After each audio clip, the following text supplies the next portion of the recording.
The Shark Deck.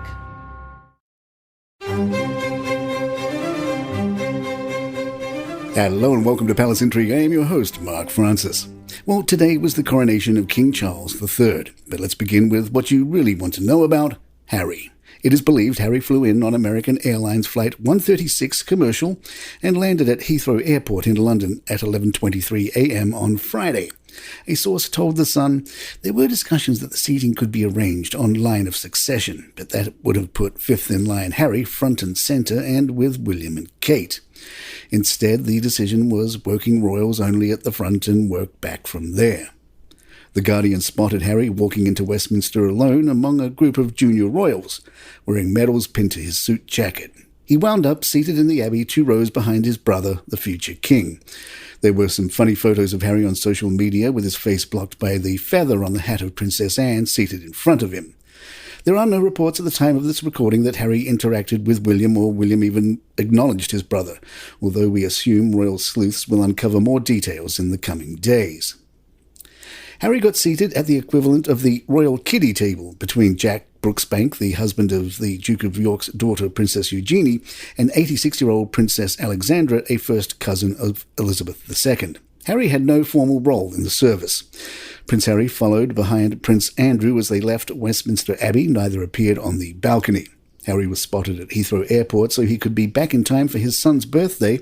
The Sun reported Harry left Westminster Abbey around 1:15 p.m. UK time and hopped into a blacked-out electric BMW and was whizzed 20 miles to Heathrow, arriving by police convoy around 2:05 p.m. The spare was taken into the VIP Windsor suite at Terminal 5. Oh yeah, King Charles, him. Charles said, "I come not to be served, but to serve." The New York Times recaps, the king, 74, was anointed with holy oil, symbolizing the sacred nature of his rule. He was vested with an imperial mantle, and the Archbishop of Canterbury placed the ancient crown of St. Edward onto his head. Charles and Camilla arrived at Westminster Abbey following a spectacular 1.42-mile journey in the air-conditioned Diamond Jubilee State Coach built in 2012. The Sun recaps the service ran for around 2 hours, ending around 1 p.m, before the royals set off on a 1.4-mile procession back to Buckingham Palace, riding in the 260-year-old 4-ton Georgian-era gold state coach. The procession ended with 3 cheers for the king and queen by the members of the household regiments on Buckingham Palace's lawns. Palace Intrigue will be right back. Hey, I'd like to tell you about a new sponsor of ours just in time for the coronation, and that's ExpressVPN. Now, ExpressVPN is an app you use when you're online that creates a secure encrypted tunnel between your device and the internet so hackers can't steal your data. It's something you should always be using when you go online in public places like cafes, hotels, airports, basically anywhere that's not your network. But there's something else that's really cool about using a VPN. Have you ever tried to watch TV from a foreign country and it says, "Sorry, this content is only available to users within that country"? Well, a VPN can give you access to almost every country in the world as if you were there. That means you can watch sporting events from around the world, local TV from another country, and here's the big thing, access to UK TV for the coronation. It's almost as good as being there. So all you do is fire up the app, go to your website of choice, and it's all there easy and quickly. ExpressVPN works on laptops, mobiles, any device.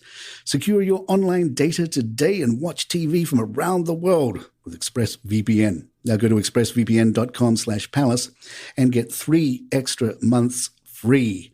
That's expressvpn.com/palace, expressvpn.com/palace.